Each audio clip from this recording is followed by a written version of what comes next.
Episode ketiga ini dimulai dengan memperlihatkan Makio yang melangkah dengan gagah berani di sebuah kasino. Semua orang yang melihat Makio berbisik, "Itulah Makio si tornado." Rupanya, selain hebat dalam berkelahi, ia juga hebat dalam hal berjudi.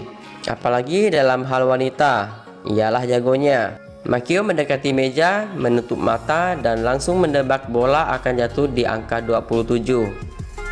Dengan percaya diri, Makio menyuruh Kazuya memasang taruhannya di angka 27. Dan tebakan Makio tidak meleset. Tamu yang melihat kehebatan Makio dalam berjudi menatap kagum serta tak percaya dengan kehebatan Makio. Bunyi ponsel Makio membuyarkan suasana. Ternyata Kuroi lah yang menelepon dan memberitahukan jika Makio memiliki tugas sekolah dan harus belajar 15 huruf M pada besok hari.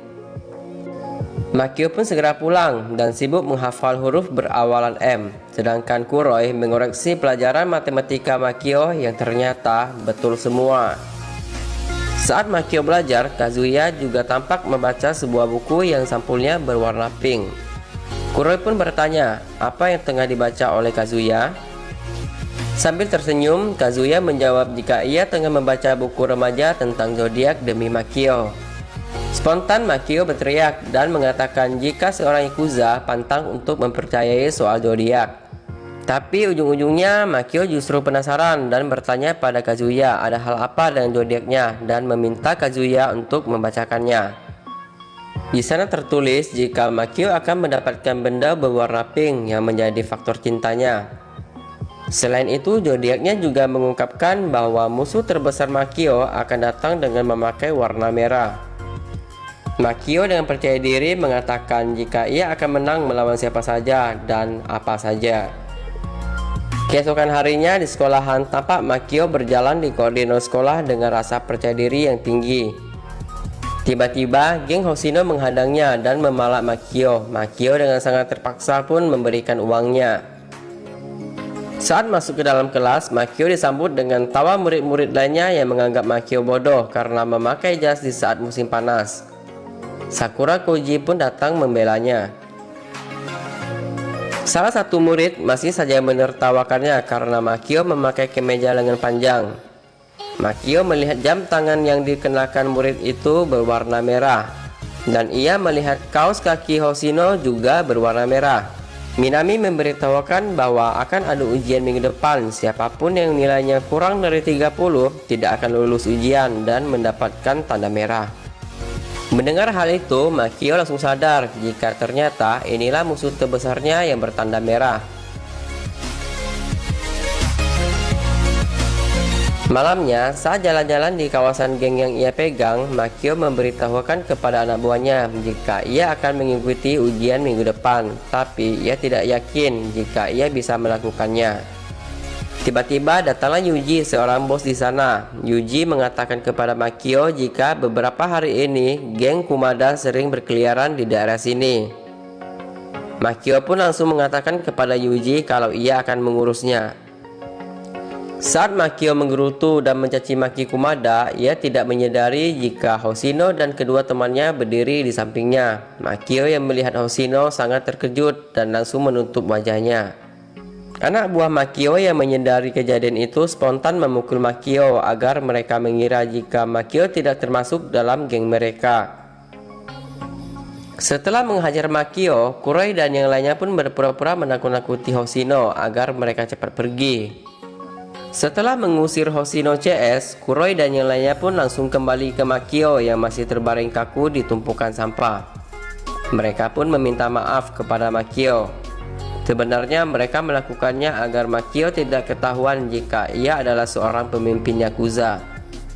Malamnya, Kazuya menghadirkan seorang guru privat terkenal, tapi Makio ujung-ujungnya justru menendang guru itu keluar karena kesal saat guru itu menganggapnya bodoh karena tidak bisa mengerjakan soal dasar.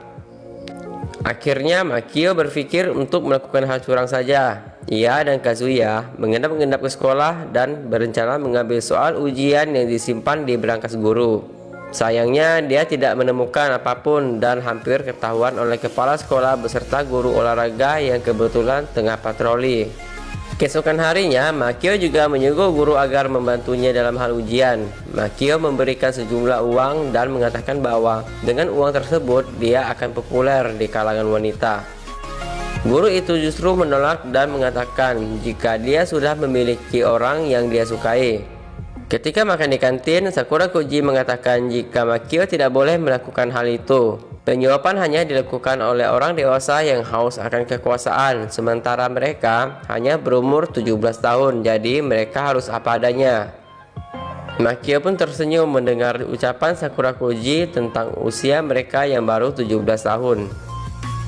Saat ujian pun tiba, Makio tampak gugup dan memanggil Sakura Koji yang tengah mempersiapkan peralatan tulisnya.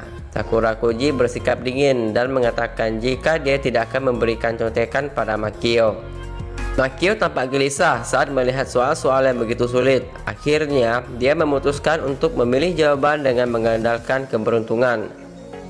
Ia melempar pensil yang sudah ditulisnya dengan angka-angka. Berapa angka yang keluar, maka itulah yang dia tulis sebagai jawabannya. Setelah soal pilihan ganda selesai, ia dipusingkan kembali dengan soal esai. Makio tampak tidak bisa menjawab sama sekali. Di saat teman-temannya yang lain sibuk menjawab, dia justru teringat dengan masa kecilnya dulu di mana ia juga tidak bisa menjawab pertanyaan ketika ujian sekolah dasar dan melarikan diri dari ujian sekolah. Hasil ujian pun keluar, hanya Makio yang diberi tanda merah dalam arti bahwa Makio tidak lulus pada ujian kali ini. Ia dipermalukan oleh murid-murid lain yang beranggapan bahwa Makio ternyata benar-benar bodoh. Hoshino justru terlihat senang karena ini pertama kalinya ada orang yang nilainya lebih rendah darinya. Makio pun benar-benar kesal saat melihatnya. Minami memanggilnya dan menyuruh Makio untuk belajar lebih keras untuk ujian ulang. Dengan kesal, Makio mengatakan jika dia tidak mau mengikuti ujian ulang karena dia idiot. Minami marah dan tetap menyuruh Makio untuk bekerja keras, tapi tetap saja Makio tidak mau dan pergi dari sana. Setelah Makio pergi, kepala sekolah yang merupakan ayahnya Minami mengatakan jika pantas saja Minami tidak bisa mendapatkan seorang pacar karena sikapnya yang kurang lembut. Minami yang mendengar celutukan dari ayahnya menjadi kesal. Makio datang ke ruang kesehatan dan bertemu dengan Mizushima yang merupakan petugas di ruang kesehatan tersebut. Umemura juga ada di sana dan membuatkan teh untuk Makio dan Mizushima. Tiba-tiba Sakura Koji juga datang. Awalnya Sakura Koji tidak begitu senang melihat Makio ada di sana karena dia sedikit kecewa dengan Makio. Makio kemudian curhat jika dia menghadapi banyak musuh, tapi musuhnya kali ini adalah musuh terberat sehingga dia ingin melarikan diri saja. Karena masih hidup, ibunya bahkan sering menangis karena melihat Makio selalu melarikan diri dari ujian di kelas. Mizushima memahami kesulitan Makio. Dia mengatakan jika ibu Makio mungkin saja tidak menginginkan Makio mendapatkan peringkat, tapi lebih kepada bagaimana Makio bisa menikmati sekolah dengan baik dan mendapatkan teman. Peringkat akan hilang, tapi kenangan tidak akan pernah hilang. Makio mencoba memahaminya. Sakura Koji kemudian meminta Makio untuk belajar bersama demi ujian ulang Makio. Makio merasa senang dan bersemangat lagi karena ada Sakura Koji dan Umemura yang siap membantunya belajar. Saat malam hari, mereka bertiga belajar di rumah Sakura Koji. Sakura Koji menceritakan jika dia memiliki seorang kakak perempuan, sementara Umemura juga bercerita jika dia memiliki 5 orang saudara. Makio juga tidak mau kalah dan bercerita jika dia memiliki seorang adik bernama Mikio. Makio hanya tersenyum. Ekspresi Makio langsung berubah melihat pulpen pink milik Umemura. Ia jadi teringat dengan ramalan zodiak yang mengatakan jika dia akan mendapatkan benda pink sebagai faktor cintanya. Tiba-tiba ibu Sakura Koji memanggil dan mengatakan jika ada tamu untuk Makio. Saat menemui tamunya, ternyata tamunya adalah Kazuya. Kazuya dengan penampilan yang berbeda dari biasanya, ternyata membawakan puding untuk Makio. Sakura Koji bertanya, apakah itu Miki, adiknya Maki? Kazuya hampir marah karena Sakura Koji kembali lagi memanggil anikinya dengan sebutan Maki. Tapi dengan cepat, Makio membawa Kazuya keluar dan memarahinya. Meski dimarahi, Kazuya tetap senang. Kazuya memberitahukan pada anggota geng bahwa Makio tengah belajar dan mereka tidak boleh mengganggu Makio belajar. Ternyata besok mereka akan bertarung dengan geng musuh, yaitu geng Kumada. Namun mereka tidak memberitahukan kepada Makio karena tidak mau mengganggu Makio yang tengah belajar untuk ujian ulang. Besoknya Umemura memberikan pensil berwarna pink pada Makio sebelum ia mengikuti ujian ulang. Minami pun tampak senang karena akhirnya Makio mau melakukan ujian ulang tersebut. Saat ujian ulang, Makio berusaha untuk terus memotivasi dirinya untuk berjuang dan tidak boleh melarikan diri lagi seperti sebelumnya. Akhirnya, dia bisa menyelesaikan ujian meskipun tidak begitu yakin dengan hasilnya. Setelah selesai ujian, dia menelepon anggota geng, tapi tidak ada nomor mereka yang aktif. Makio berbisik dalam hati, apakah mereka akan melakukan penyerangan? Di lain sisi, geng Kumada tengah berkumpul. Hoshino dan temannya yang kebetulan lewat di sana kaget karena melihat akan terjadi perkelahian antar geng. Pemimpin Kumada memerintahkan anak buahnya untuk menghabisi Hoshino. Hoshino pun pingsan dengan hanya satu kali pukulan. Kazuya beserta anggota geng lainnya pun datang dan mereka langsung bertarung. Sayangnya, Kanto Servang hampir kalah karena pemimpin Kumada menjodorkan pisau. Di saat itu, Makio datang dengan baju putih musim panasnya. Pemimpin geng Kumada tertawa dan mengatakan apa yang Makio lakukan dengan seragam sekolah musim panas itu. Sambil tersenyum, Makio menjawab jika dia baru saja melawan musuh terbesarnya. Pemimpin Kumada heran, musuh apa yang lebih besar darinya? Setahunya, musuh terbesar Makio adalah gengnya. Makio tidak memberitahunya, tapi langsung menyerang dengan kekuatan tornado hingga semua anggota geng Kumada pingsan dalam sekejap. Setelah pertarungan selesai, temannya membangunkan Hoshino. Hoshino membuka mata dan melihat anggota geng pingsan di depannya. Besoknya, dengan percaya diri, Hoshino menceritakan kepada murid-murid yang lain jika dia telah menghabisi penjahat bak tornado. Karena itu, mulai sekarang dia minta dipanggil dengan julukan Tornado Hoshino. Makio yang mendengarnya pun hanya tersenyum saja. Minami dan guru lain tampak memeriksa hasil ujian Makio. Kali ini Makio masih belum lulus, namun nilainya lebih baik dibandingkan dengan sebelumnya. Dengan kata lain, kali ini usaha Makio untuk lebih baik lagi bisa terlihat. Karena itu, guru memberi kesempatan kepada Makio untuk belajar lagi. Di dalam toilet, Minami tampak sedang memasang lensa kontak. Mizushima yang kebetulan di sana bertanya kenapa Minami memakai lensa kontak. Minami mengatakan jika dia tidak akan lari lagi. Dengan heran, Mizushima bertanya, melarikan diri dari apa? Minami pun menjawab, dari cinta.